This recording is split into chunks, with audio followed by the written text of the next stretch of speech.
Welcome to the Carnivore Cast, the podcast focused on the carnivore diet and lifestyle, with practical advice from successful carnivores, citizen scientists, and top researchers. I'm your host, Scott Meslinski, and I'm here to speak with experts and experienced carnivores to get answers to your biggest and meatiest questions while helping you live your best life as a carnivore. If you enjoy the show, please consider supporting the Carnivore Cast on Patreon. By becoming a patron, you'll help us reach more people and continue to create content on carnivore. There are also exclusive perks available, such as private Q&As, consultations with me, and more. Become a supporter at patreon.com/carnivorecast. Check the episode description for the link. Thank you, and I'll see you there. Dr. Ted Naiman is a man who needs no introduction. If you haven't heard of him, what rock have you been living under? I'll give him one anyway. Dr. Ted Naiman is an absolute personal hero of mine and someone who has taught me more about nutrition and fitness than almost anyone. Ted is a board-certified family medicine physician in the Department of Primary Care at a leading major medical center in Seattle. His personal research and medical practice are focused on the practical implementation of diet and exercise for health optimization. Ted is the co-author of The PE Diet with William Shufelt, who's been on the show 3 times, and which I've read multiple times. It's a great book.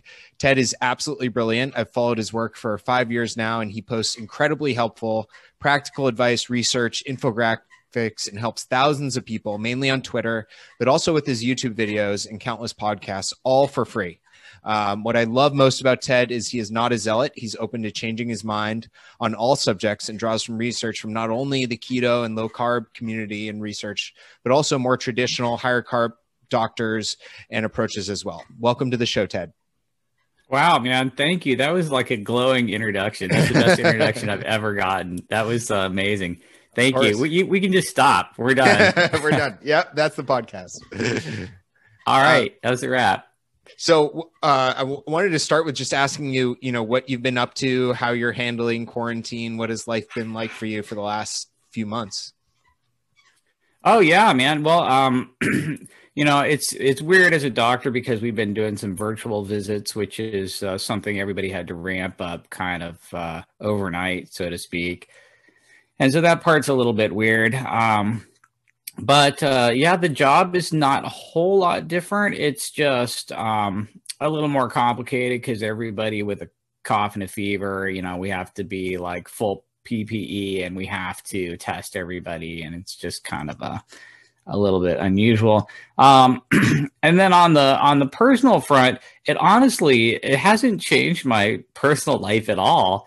And what the pandemic has made me realize is I'm just a freaking loser, man. Like just being at home and doing nothing on a Friday night or a Saturday night, or just going for a walk with my dog or just hanging out with my immediate family. That's the kind of like lame, boring crap I was already doing. So I guess it just made me realize I don't have friends or a life or anything going on. So it hasn't been a full-scale disaster on a personal level. I also think that because I was already working out at home, it wasn't really too much of a problem with the gym closures and stuff. It didn't really change a whole lot for me.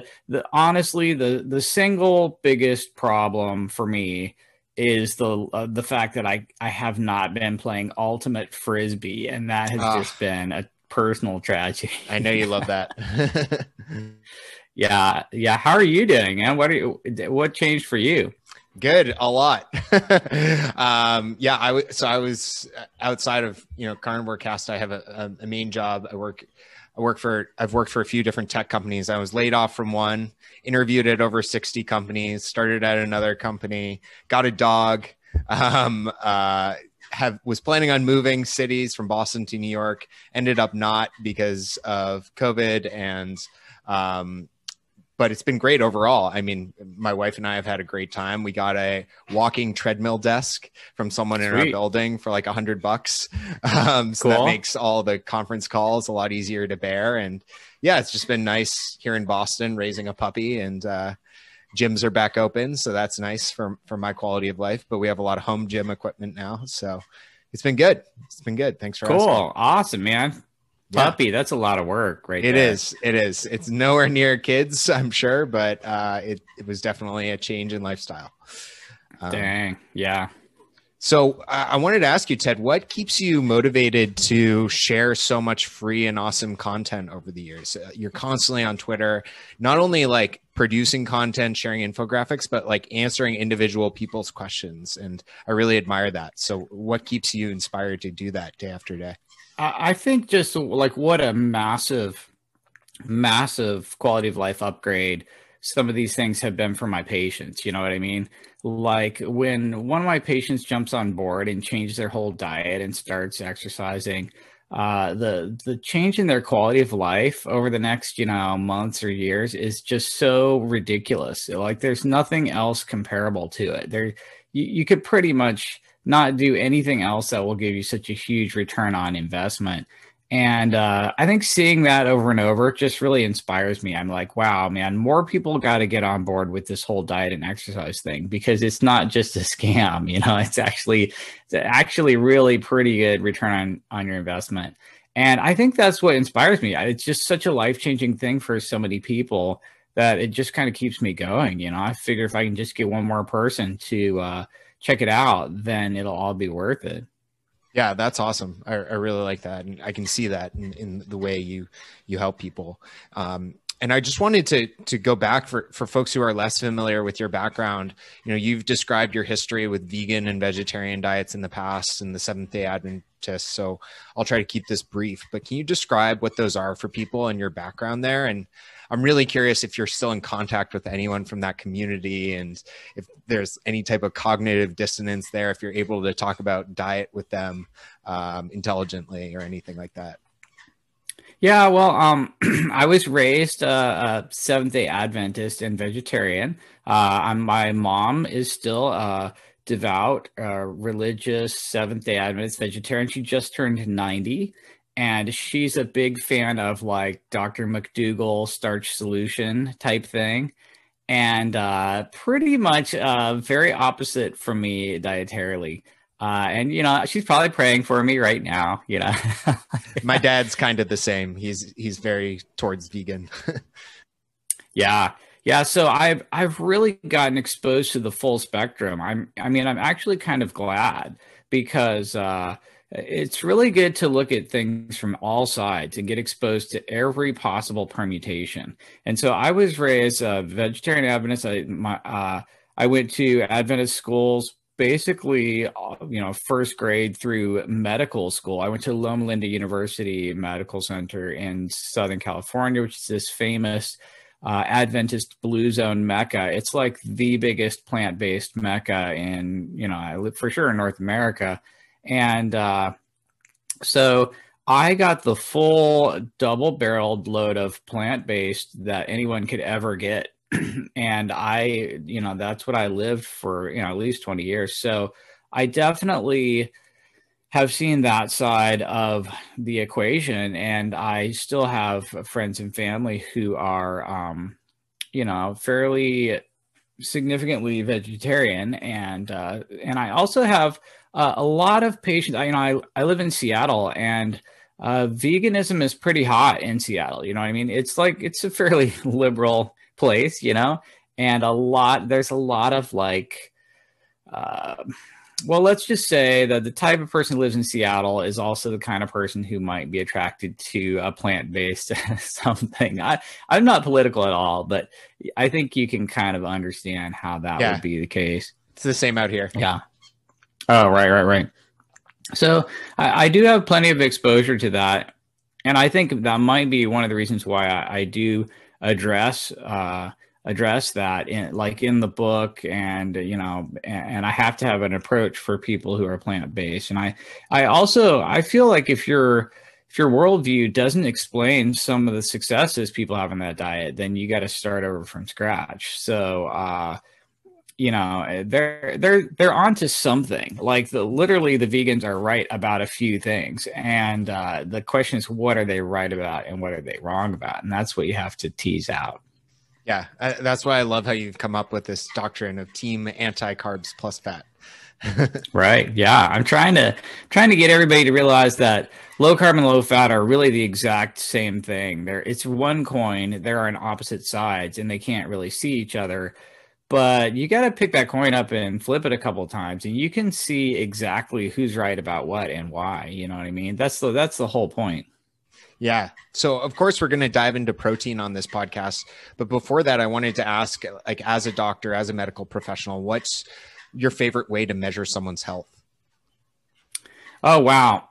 If I could only have one metric on everybody, it would be waist to height ratio. It would be measure your abdominal circumference at the belly button, first thing in the morning, abdomen fully relaxed, divide that by your height, should be less than 0.5. The higher it is, the worse off you are. You could replace a whole lot of lab testing with just a waist to height ratio. It's probably the most powerful single metric I could get on anyone. It's more powerful than weight or blood pressure or blood sugar or anything else you could think of. It does correlate almost perfectly linearly 1-to-1 with fasting insulin. So that's one of the lab tests that would be comparable, but it's basically the most important metric for me. Yeah, I really like that. I love the simplicity of that. It's something you don't even need a blood test to get. Right. And let's talk about protein and the PE diet. You know, what is the PE diet about? What's the goal of the book? Why is protein so important? And, what does it do besides just building big muscles? And why are maybe so many people under eating protein? Got it. I mean, so for me, I had to just nuke everything I knew about food and nutrition and diet and eating and just start from scratch and think about the super huge big picture about what eating is, and the fact that animals just go around ingesting other living organisms so they can be alive, and that what animals do is eat either other animals that eat plants or plants themselves. So plants are literally creating all food for all animals. So that's just how the system works. And then I had to realize that plants are doing two things. Number one, they're sequestering solar energy as chemical energy, which is what powers all animal life, all our movements and everything we do, and our basal metabolic rate. And then plants are also providing all the building blocks, which is, the couple dozen elements that humans have to survive. And all of the big ones are, carbon and nitrogen and oxygen and hydrogen. And plants are getting this, they're drawing up minerals from the soil, and they're also using air and water, mostly carbon dioxide and water. And so when you zoom way, way out, you're kind of getting two things from plants. You're getting building blocks, which is mostly nitrogen for protein absorbed from the soil. And then you're getting chemical energy, which is either carbs or fats. In both cases, there are chains of high energy carbon-carbon and carbon-hydrogen bonds, which is really just solar energy being converted into chemical energy. And we're all just battery powered, and we're using mostly fat energy to just walk around and do all the things we do. So it really makes a lot of sense to start looking at your diet from a protein versus energy standpoint, or you could almost say protein and minerals versus chains of high energy carbon bonds. And the reality is that 91% of Americans are over fat, and they have too much energy in their body, right? And this causes this avalanche of chronic disease. And so when you look at your diet, you're like, okay, how can I eat all the protein minerals I need to function, for structural purposes, without getting as much energy, which could be carbs or fats interchangeably. And that's the whole point of the PE diet. It's going out of your way to get the protein side of the equation, so you're not hungry and you don't have this hunger for protein and minerals without overeating energy, the carbs and fats, because you already have too much energy on your body. And that's really, it's a 50,000 foot view of just eating in general and what the diet's trying to accomplish. And what it looks like on a practical level is you just go out of your way to target protein every time you eat. Every meal should be centered around protein. Every snack should be centered around protein. And then depending on the magnitude of your energy toxicity, you just aggressively shave off grams of net carbs or fat. So you're eating less chemical energy while you're still getting the protein and minerals you need for satiety and function. Yeah, I really like that. And it's such a great concept. And you've tied together so many pieces of diet and simplified it in a framework for people. And why are so many people under eating protein in today's society? Why is it that we chronically undereat protein? Well, I'm going to say actually everybody's eating quote unquote enough protein, right? Everyone's eating enough protein to get by. Everyone's eating enough protein to be alive and to function more or less and to do the things that they want to do. They might not be eating enough protein for absolutely optimum building of lean mass or absolutely optimum functioning, you know what I mean? But they're getting by. What they're doing is in the process of getting this protein, they're forced to massively overeat non-protein energy, carbs or fats, based on just the shitty nature of the human food supply. So like the modern food supply is so horrifically low in protein and minerals due to dilution from refined carbs and refined fats that in order to get your 90 grams of protein just to be alive and function, you have to eat, 3,000 calories worth of like Fruit Loops or something. So I'm going to say most people are getting enough protein, but they have to just eat a crap ton of top ramen to get that protein. So this approach is like just targeting the protein up front. So you're just eating foods with a much higher protein percentage, and then you get all the protein you need and maybe then some, maybe even extra protein. So you can have the highest lean mass at the lowest fat mass, and you can have the highest satiety with the fewest calories. And you can basically just be as lean and strong and muscular as possible without excess caloric intake and too much fat storage on the other side. So yeah, I think everybody's eating enough protein eventually just by like overeating a bunch of crap. Yeah, that makes a lot of sense. And I understand your focus on protein and leveraging protein, given that so many people are obese and overweight. You mentioned the 91%. But what if someone is already eating a gram per pound or more of protein? Does the PE diet break down at that point, or protein leverage, or like how can we get the most satiety or best performance or best body comp after we've met a gram per pound of protein? And maybe how does it apply to someone who's in a gaining phase and wants to gain weight? How can we still leverage concepts from the PE diet? Well, the PE diet is mostly about recomposition. It's about getting the highest lean mass at the lowest fat mass, and it does scale up infinitely. So if you're already eating a gram per pound, but you're still not where you want to be, you just crank the dial up even higher. And that's why, most bodybuilders, if they're really aggressively losing, they'll be eating, 1.3 grams per pound. They'll be eating 1.5 grams per pound. There are people who are going up to 2 grams per pound. If you look at all of your perma-lean bodybuilders, like the lean gains dude, who's like basically at 50% of calories from protein, pretty much 100% of the time, to just walk around with the highest muscle and the lowest fat all year round. This ends up being about 1.5 grams per pound for most people with a medium activity level. So it really does just keep scaling up. Like if you're not where you want to be, you literally can just go higher than before, no matter what your grams per pound are, or no matter what protein energy ratio you are. And it's really, there's no exact number for anyone. It's really just more of a mental construct. So wherever you're roughly at, you just aim even higher. You eat even leaner proteins, and you shave out even a few more grams of fat and carbs from your diet. And then in your attempt to eat enough to not be hungry, you're getting even more protein and even less energy. Yeah, that makes a lot of sense. And I know there's the study, I think you've tweeted about it, of like typical they say it all in grams per pound or grams per kilogram of bodybuilders in contest prep or like in the off season. And the average for men was like 3 grams per kilogram or something. So right there, 1.5 per pound about. So I thought that was really interesting. We'll say it's not the best diet for bulking. Like if you're bulking, you really want like the vertical diet, the Stan Efferding diet, which is like the PE diet with then just like 50 tons of rice dumped on top of it, just 50 pounds of white rice. Yeah. That's what you're looking for. Yeah, that's interesting. And then after meeting protein, this is where I think it gets really interesting. How do you advise people to think about getting more of their calories or grams? And I think it's interesting that you use grams. We can talk about that from fat versus carbs. Maybe what are some of the pros and cons of each?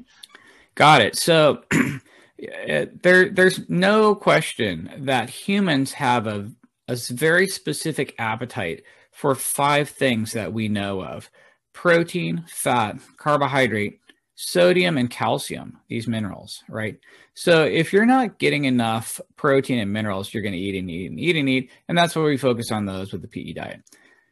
But humans absolutely do have an appetite for carbohydrate, and they have an appetite for fat. And fat is essential. Without a certain amount of fat, you're literally going to eventually die. So it would be a mistake to go to 0 on the fat side for sure. I don't recommend that most people go below 25% of their calories from fat, or maybe 30% of their calories from fat, because you're going to be excessively hungry, and other macros won't quench that hunger. You know what I mean? You'll have like a fat hunger. I also recommend that people keep carbohydrate at 20, 25% of calories, because if you go all the way to 0, you're really, really, really going to have this carbohydrate hunger. And it's going to take a lot of fat to try to make you less hungry for carbs, and you'll probably overeat calories. You will not have the very highest satiety per calorie. So the whole name of the game is to get the highest satiety per calorie when it comes to these energy macros. And the best way to go, they're both on a U-shaped curve. You want a little bit of both. I love, 100 grams of net carbs. So I'm like, eat all the fiber you want and then have about 100 grams of net carbs. So like on an average day, I'll eat about 130 grams of carbs, and 30 of those are fiber, and I'm eating about 100 grams of net carbs. And then for fat, it depends on how lean you're trying to get. Fat is a pretty good macro to drop if you're trying to get super, super, super lean. So if I'm really cutting, I might only eat 60 or 70 grams of fat a day. If I'm doing tons of activities, it might be 100 grams a day. But it's typically on a U-shaped curve. And I would say on average, I'm getting about 40% of my calories from protein, and then maybe like anywhere from 20 to 30% each carbs and fats, depending on just the day and what I'm eating. But you definitely want a little bit of both. You don't ever want to go to 0 with anything. Although I guess that kind of isn't implied in the carnivore word. But I think that going to absolute 0 is probably going to start backfiring for most people in terms of satiety per calorie. Yeah. This was really eye-opening for me, and a bit of a game changer. And I think you only started talking about it in the last year or so. But why do some people get way more satiety from just a small amount of carbs, like even 30 to 100 grams from something like strawberries versus 0 carbs? Can you explain that a little bit? It really affects your whole physiology. Carbohydrate exerts a super powerful leverage on your entire metabolism. Like if you're on a 0 carbohydrate diet, after about 24 hours, you have hardly any glycogen left in your liver. Your liver glycogen is as low as it ever gets. And that really changes your entire physiology. Sympathetic nervous system tone is higher. That's the fight or flight. And the parasympathetic nervous tone is lower. That's the rest and digest mode.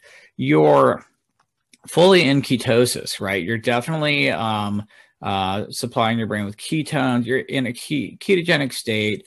You're in this fight or flight kind of mode. It exerts this really big leverage. And at that point, just eating some carbohydrate is going to really flip a switch and flip a lever in your body, sort of more of this rest and digest mode. And your liver is not having to just manufacture all the glucose to keep you alive. And so things kind of back off a little bit. And I think that your body is kind of designed to smoothly go in and out of that state. I think that's a really good for metabolic flexibility. I think flipping this metabolic switch on a regular basis is a great idea. So that's why myself personally, I would describe what I'm on as a cyclical ketogenic diet where I'm eating carbohydrate mostly in the evening, mostly after a protein meal, mostly like a dessert. And I'm in ketosis, during the day, and then I eat this amount of carbohydrate and I'm out of ketosis. And then by the time I wake up in the morning, I'm back in, but it allows you to sort of go back and forth. And I think that's probably a good way to be. I also think that if you look at it from an evolutionary perspective, humans probably were going in and out of this ketosis pretty regularly. So I think that might be a good way to be. Yeah, that makes a lot of sense. And so we talked about kind of how PE diet applies and then in some ways goes beyond a carnivore diet for certain people. Going to the like total other end of the spectrum, like a Greg Doucette type diet, which is higher. For folks who aren't familiar, he's an IFBB pro bodybuilder. I think he's competed in like over 40 bodybuilding shows, and he has this cookbook and recipes that are super high in protein and fiber, but really low in fat. I'm curious, does that meet kind of the PE diet framework in your mind? And would you for yourself ever consider doing like a low fat, high carb, high fiber version of the PE diet personally? Right. Yeah. So I'm a big fan of Greg Doucette because, his whole emphasis is just intensity of training, train harder than last time. And he focuses on, eating enough protein and then just eating low calorie dense foods, which really end up being high in protein and fiber, low in carbs and fats. I bought his cookbook. I plugged in the macros from every single thing in there and crunched them all. And the protein percent of that book is like upper 40s, almost 50% protein, insanely high fiber. And every single ingredient, every single recipe, every single food, what he's done is try to shave down the carb grams and the fat grams as low as you can get. Everything's low fat this, low fat that, low carb this, low carb that. It's like low carb wraps, low fat proteins, egg whites, chicken breasts, salad, tons of salad and green veggies.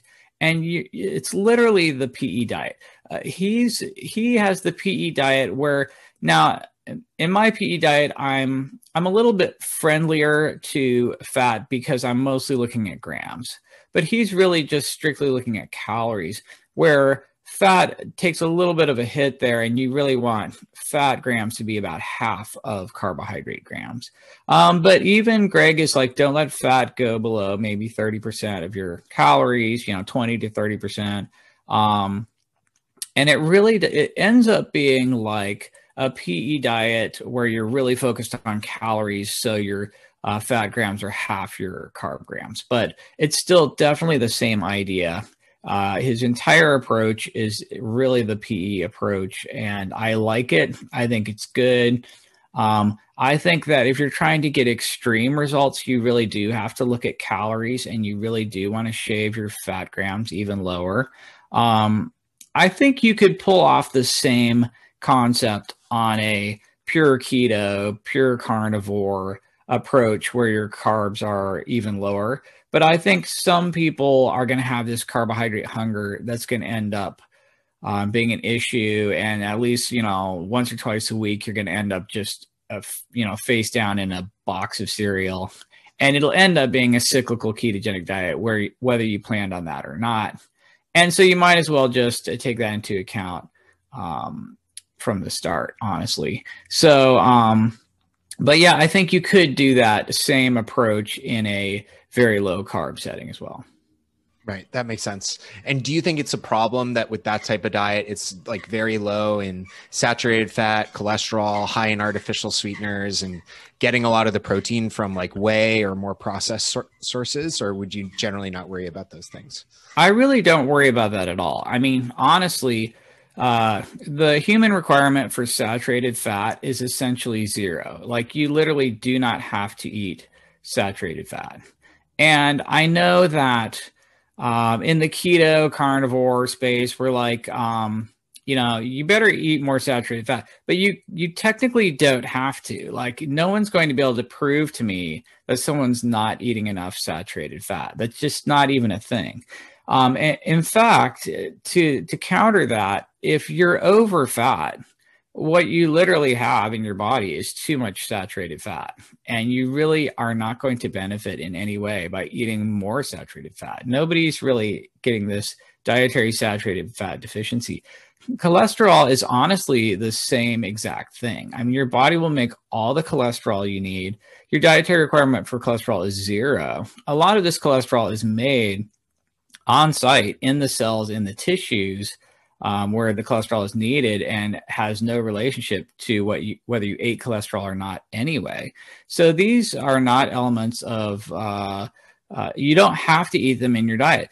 So in the low carb side, what we like to say is nobody ever needs any carbs. There's 0 need for carb. You can make all the glucose you need. You never have to eat it. That's just a joke. But the vegans are right on the flip side. Nobody ever has to eat any saturated fat. You can make all you need. You can get all your energy from carbs. You never have to eat any cholesterol. You can manufacture your own. And what the PE diet allows you to do is zoom out and look at these little warring factions of low carb versus low fat and be like, oh, peasants everywhere, because you really have you have the view from high above all of this. And you're like, okay, I can see why the vegans would say you don't need to eat cholesterol and saturated fat, because you really don't. And if you have too much saturated fat in your body, eating more is not going to help you. And then you can also say, wow, I can see how nobody has to eat all these starches and these refined carbs and these glycemic carbs, because that's just a joke. You can make your own, right? That's just stupid. And so the answer is somewhere in between. And if you have a personal preference for more lowish carb or lowish fat, you can go either way. And your body's extraordinarily adaptable. I mean, humans can adapt to massive swings in all of these macronutrients, especially going from low carb to low fat. So you kind of get to do whatever you want. Yeah, that's a great point. And do you have a preference personally for one or the other?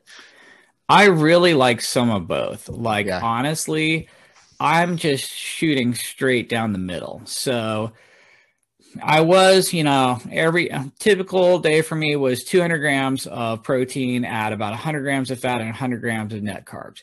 Now I'm even a little bit lower in fat. I would say average day I'm eating about 200 grams of protein, 100 grams of net carbs, and maybe 70 grams of fat. And what I've found is that I just get to walk around even a little bit leaner by doing that. And I'm not really any hungrier. So yeah, I'm kind of splitting it right down the middle. In fact, if you looked at calories, the fat and carb calories I'm still eating probably more fat than carbs, but it's pretty close. They're within shooting or spitting distance of each other for me. Very similar. That's interesting. And what have you learned? I know you posted recently that you've been tracking calories a bit. What have you learned from that? What I've learned from that is that satiety per calorie, fat's not that great from a satiety per calorie point of view. Like, I can dump in some more protein and get way more satiety. I can dump in a little bit more carbs and get more satiety. But if I dump in more fat, it doesn't really necessarily equal more satiety for me. And so that was honestly the easiest one for me to cut down on, and just be thinner without really being hungry. And I can honestly see now why so many bodybuilders and fitness models and aesthetic athletes and bikini models just keep shaving their fat grams lower and lower and lower. I think a lot of them would benefit from pulling the low carb lever harder. But I think you really want a little bit of both. I think most people would benefit from being kind of low-ish carb and low-ish fat. Yeah, I agree. I think, for For folks who have like autoimmune conditions and can't tolerate plant foods or are extremely triggered by carbs, it's one thing. But I've personally found after doing 3 years of strict carnivore and then reintroducing plant foods, I do benefit from having an animal-based diet, animal protein-based diet, but then leveraging carbohydrates to my advantage, either for satiety or for energy and performance in the gym. Yeah, exactly. That's right where I'm at. Like I build everything around an animal-based protein, and then I'm using carbs really strategically just to trigger this metabolic state or something like that. Yeah, it's smart. And Ted, I know you've talked about it a lot in the past, but I wanted to hear more recently. What's your view on fasting?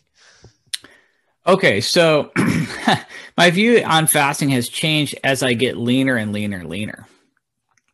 And what I realize now is back when I was like 10 pounds fatter, I was like, I would just not eat all day and it was no big deal. And now what I realize is that's because I was too fat. Seriously, I was too fat. If you cannot eat for a week and it's no big deal, you're too fat to starting out for sure. If you just go all day long and you're not even remotely, even slightly hungry, it's just not even any problem at all. You're probably over fat at the start of that 24-hour fast.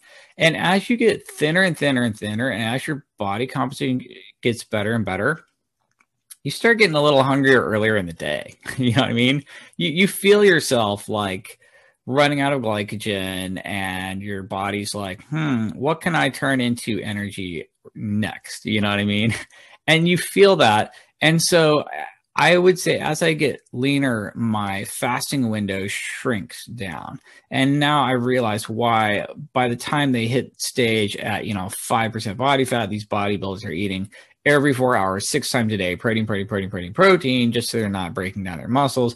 And I'm like, oh, okay, I get that now. Like nobody's doing intermittent fasting at that stage. So my thought is fasting should scale up or down based on how over fat or under fat you are. Yeah. And so if you're super lean and maybe trying to even get more muscle, it starts being less effective. If so that's why, if you're 500 pounds and you just don't want to eat for a year, sure, go for it. But by the time you're a single digit body fat, I don't think I would do more than a 16-8. Now, having said that, I still do a 16-8 every day. I love it. It's great. I mean, I think I'm about maybe 10% body fat right now, and the 16-8 is working awesome. Love that. It's just enough fasting to get me really in ketosis by the time I eat every day, and to really get me in touch with hunger and fullness. I can feel, okay, now I am actually hungry and I can eat some protein. It's just enough where I'm super fat adapted, really good at just making my own glucose. If I did have to push it to an all-day fast, it would not be that big a deal. But it's kind of a sweet spot. And now I realize this fasting's all on a U-shaped curve, and it just kind of depends on where you're at. Yeah, I absolutely agree. And I get, what's concerning for me is I get messages sometimes from folks on social media or otherwise, and it'll be a woman who's 120 pounds or less, exercising 6 days a week, and she'll be like, I'm about to start a 36-hour fast, what should I eat before, or what should I eat after? And I was like, why the hell are you doing a 36-hour fast? Yeah. Like, you need to give your body a break, calm down, eat food. And right, for sure. Yeah, that's where I struggle with the whole fasting piece. But I totally agree with you. If folks are obese, super overweight, and just not eating for a period of time works for them, that's great. Yeah. And I wanted to ask you a bit about fitness, Ted. What's your general approach to fitness, and how do you advise people? Gotcha. Okay, so I definitely like to do 2 very specific types of exercise that I separate out mentally: resistance exercise and cardio. So for me, these are kind of separate, and I have to do them both. You know what I mean? And on the resistance side, I think intensity is absolutely number one. Like I'm always going to max out the intensity. Second thing I like is frequency. So I like to work out, either daily or every other day. Volume is a distant last for me because I feel like I just don't have a whole ton of time. So I'm always just, every time I do resistance exercise, I think about it in terms of, okay, push, pull, legs. I try to do something for each of these movement patterns. I try to crank the intensity up as high as I can. I'm doing them really, really frequently, so I get a lot of chances to practice the movement, practice the mind-muscle connection. On the cardio side, same thing. I crank the intensity up really high instead of volume. I'm not like training for an Ironman. I'm not running a marathon. I'm just, sprinting, all out something, jumping, sprinting, jumping rope, burpees. I might do jump squats. I might do something where the intensity is really high, but the volume's pretty short. So I love running intervals or something like that. So for me, two separate things, cardio and resistance. Intensity super high on both, frequency really high daily or every other day. And I just kind of go with how I feel. Volume's pretty small. And on the cardio side, I try to do something all out briefly, like sprinting intervals. And on the resistance side, it's just basically push, pull, legs. Yeah, that's great. And I really love how you, on your website and in the book and also on Twitter, you really try to democratize exercise for folks, make it something simple. Every day you can drop down and do a set of push-ups to failure. Anyone can do that. You don't need a gym membership. You don't need equipment. That's awesome. And what are kind of your current goals with your training, Ted, for yourself? And are you still doing daily training, and like, do you do one exercise per movement pattern, like one push, one pull, one legs, or is it like horizontal push, vertical push, horizontal pull, vertical pull, and more movements like that? Well, with myself, I'm usually doing a vertical and a horizontal push. So I always do some sort of handstand push-up or pike push-up or some sort of overhead pressing movement. So I'm usually doing a horizontal and a vertical push. I'm also playing around with more static straight arm strength moves like front levers on a bar, or like planche tuck holds, or I can't do a planche, but like someday if I could do a planche, that would be a goal. It's really hard. I'm just like, I'm way too weak to do a planche, but I just try anyway, because it's a really good way to max out intensity for like the anterior deltoid and a bunch of stuff. So I'm doing these straight arm skill moves like planche tuck holds and front levers. I'm doing a horizontal push like push-ups, usually trying to work my way up to a single arm push-up. I'm doing some sort of overhead push like handstand push-up. And then for legs, it's mostly just split squats, step ups, pistol squats, shrimp squats, some sort of single leg squat variation. Cool. And do you still do the triple failure technique every time, or sometimes less? I really do. So like I'm basically going all the way to concentric failure, trying to hold it as long as I can, and then trying to do a slow negative. And it's just kind of ingrained into part of how I do that stuff, just because I'm trying to hammer the failure side so hard, because there are like a ton of days where I'll just do one set of each of these because I just don't have a ton of time. And so if I'm only doing one set, I better really, really nail it. And then I also try to tack on a couple rest pauses just to make that one set as the biggest bang for the buck I can possibly get. Yeah, that's smart. I think that's really good. And it was interesting to hear you share some of your leg movements, because definitely when gyms got closed, I was struggling to, it's torturous doing leg training with body weight only to failure. I'll say that. Yeah, it's hard, and you can't really load up your legs well at home without doing single leg movements. I mean, it unfortunately takes more time. And to be honest, if I was really honest, I would say that you might want to get some, weights, because you can load up both your legs at the same time. It's even faster. I just have a lot of patients who, if they tried to do a back squat, they'd probably get hurt. So I'm a little afraid. Yeah, that's smart.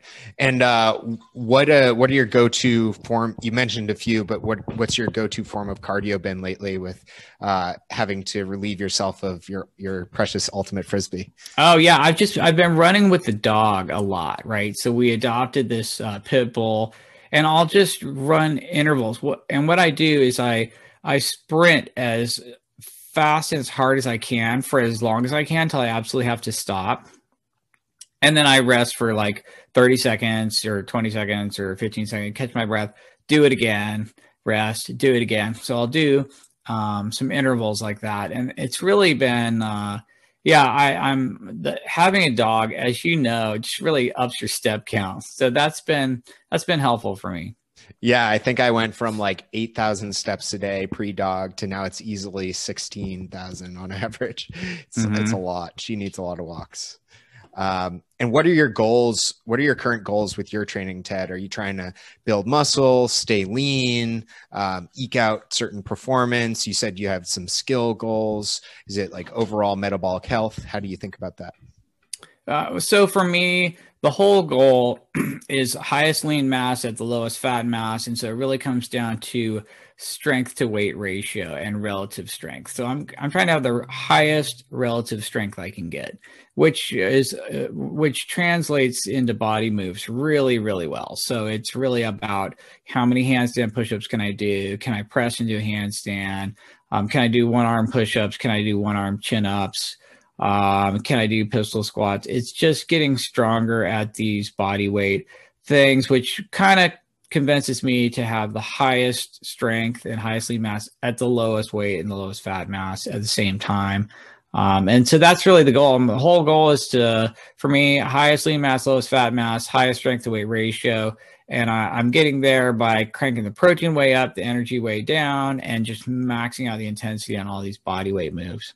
It's super basic, actually. It's really dumbed down. It works really well, though. It's worked for a ton of people, which is awesome to see. And I wanted to ask, like, for my audience, many of whom are carnivores or strict carnivores, or maybe incorporate a small amount of keto foods. What are some things that you've seen with carnivores who come to you, either patients or people online, where the diet isn't working for them, or where you'd have concerns, and maybe what can they learn from the PE diet? What can they experiment with and tweak? Right. So for me, it's like, okay, carnivore is just this instant hitting the win button from a protein energy point of view. Like if I could take anyone on a standard American diet and just say, hey, just be carnivore. And boom, they're instantly going to get this it's just this drop dead simple way of getting a phenomenal protein to energy ratio. So it's an instant win button. But, I think once you've figured that out and once you've got things dialed in, I do think that some plant foods have really high satiety per calorie. And so my advice is figure out what you can eat and eat some of that, because eating some of that is going to give you higher satiety than just trying to eat another couple of, raw pork fat cubes or whatever people are eating, more and more salty, fatty ribeyes. Right. So like, okay, so you ate your steak and eggs, you're feeling good, but you're still a little bit hungry. You could either try to eat, 3 more pounds of like rendered suet lard or whatever. I don't know. I'm not pure carnivore. Or you could figure out, hey, I can eat low sugar fruit without any kind of autoimmune issues. I can eat cucumbers and just eat like 3 cucumbers. It's like, come on, it's like 10 grams of net carbs. But the satiety per calorie you're going to get from that is going to be off the charts compared to just eating more fat. Yeah, I think that's great advice. So my advice is figure out what super safe, super friendly plant foods you can eat and throw some of those in after you've eaten your meat. Eat your giant steak. That's awesome. And then figure out what low sugar fruit you can throw in there without screwing yourself up. I love cucumbers. This is like a really good entry point, right? It's hardly any carbs, amazing satiety per calorie. It's basically just water. I mean, but it gives you a lot of satiety. So I just think some people, if they're a pure religious carnivore, they're missing out on some of this satiety that they're leaving on the table. The other thing I see is some people on carnivore, I've seen some low folates, which makes me a little bit nervous. And, as a physician who just my whole career, I've been telling women of childbearing age to make sure they eat a ton of folate and take a prenatal vitamin with a whole 1,000 micrograms of folate in it every day, and folate this and folate that. And we know that folate deficiency causes these neural tube defects and things like that. I'm like, ooh, maybe getting some folate would be good somehow. So either supplementing or just finding out these plant foods you can eat and eating some of those.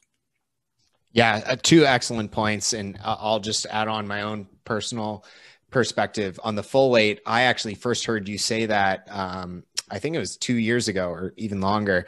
I think it was on Lawrence Neal's podcast or someone else. You were asked about that and you brought it up. And I got my levels checked and I was a little low, and I had been doing strict carnivore for I think 2 years at that point. So I started supplementing with a folate pill and eating a lot more liver, because liver is high in folate, beef liver. And my levels are now normal, which is great. And they were normal even, still as quote unquote strict carnivore.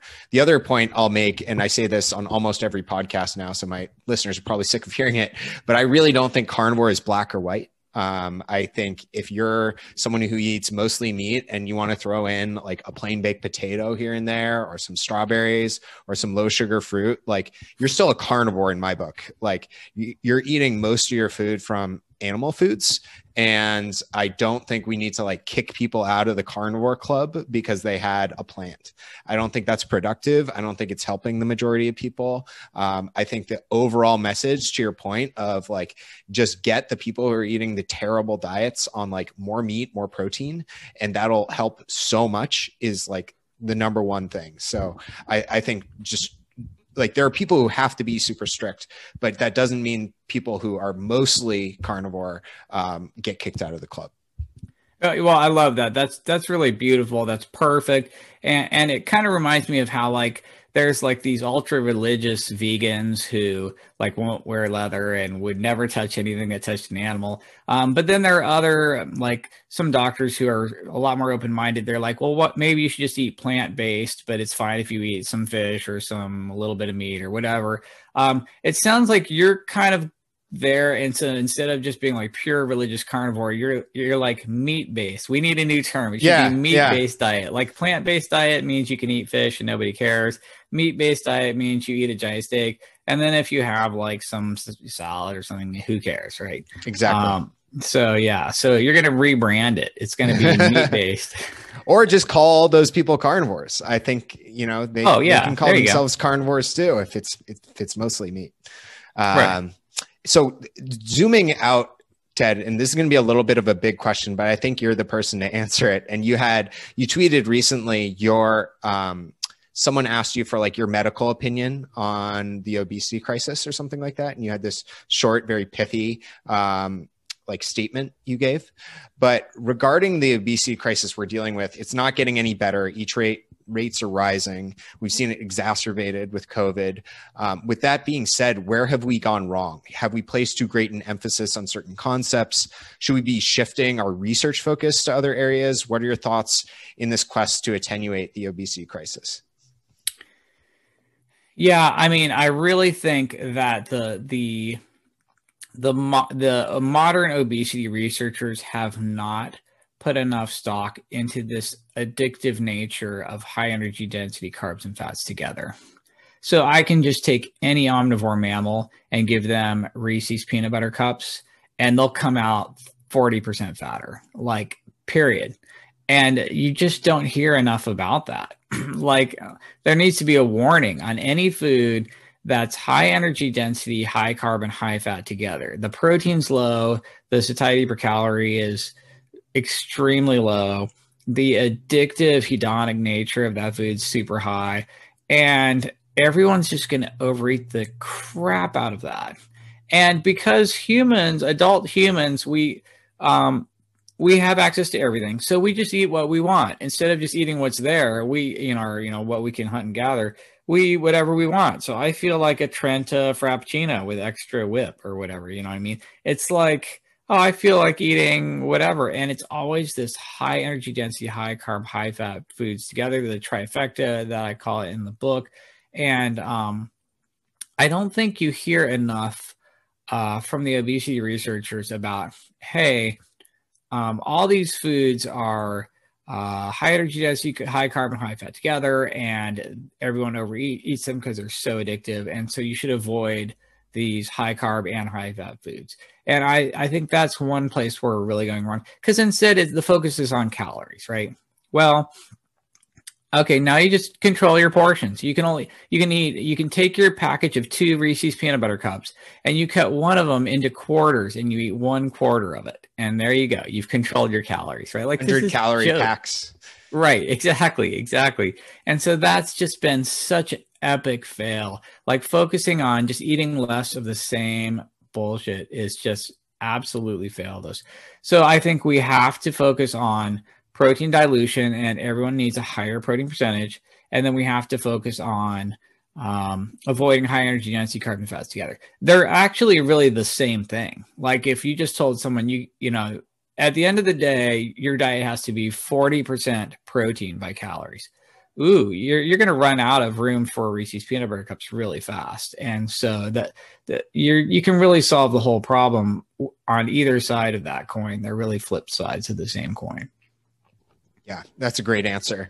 And Ted, you've been extremely generous with your time. It's been an absolute pleasure having you on. I think folks are going to get a lot out of this and have a lot of questions and want to check you out. So where can people find out more about you? What are you working on? And what exciting things do you have going on in the future? I heard whispers of an app maybe. So feel free to share and plug away whatever you want. Gotcha. Okay. Well, definitely the best thing I've produced to date is the book, The PE Diet, which you can go to thepediet.com to buy the book either as a $20 PDF or you can buy a hard copy. The book's also available at Amazon or Barnes Noble or anywhere you can buy books online.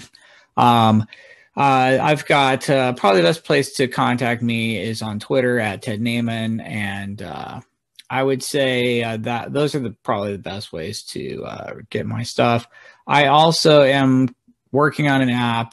Basically, it's just going to be, the app is basically going to be counting macros with the idea that the only thing you're worried about is hitting a protein goal and avoiding a caloric, you basically have a caloric limit and a protein goal, and you want to hit one without going over the other. And so it's really just a way to kind of track on the PE diet. And it's mostly going to be geared for people who are really looking for extreme results. That's awesome. Simple and effective, as always. Well, I'll certainly link to all those in the show notes. I really encourage people to check out the book. Like I said, I've read through it at least 3 times and always learned something new. But thank you again for being generous with your time today, Ted. And I hope you have a great rest of your day. Oh, wow. Thanks a lot, man. Thanks for having me. Of course. If you enjoy the show, please consider supporting the Carnivore Cast on Patreon. By becoming a patron, you'll help us reach more people and continue to create content on carnivore. There are also exclusive perks available, such as private Q&As, consultations with me, and more.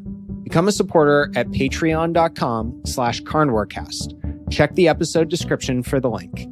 Thank you, and I'll see you there. Thank you for listening to this episode of the Carnivore Cast. If you enjoyed this episode, please review on iTunes. It really helps us out, and share it with a friend. What questions would you like answered, or who would you like to hear from in the carnivore research community? You can find me on Twitter, Instagram, and Facebook at Carnivore Cast, or go to carnivorecast.com. You can also email me at info@carnivorecast.com. I'd love to hear from you. Until next time, keep it carnivore.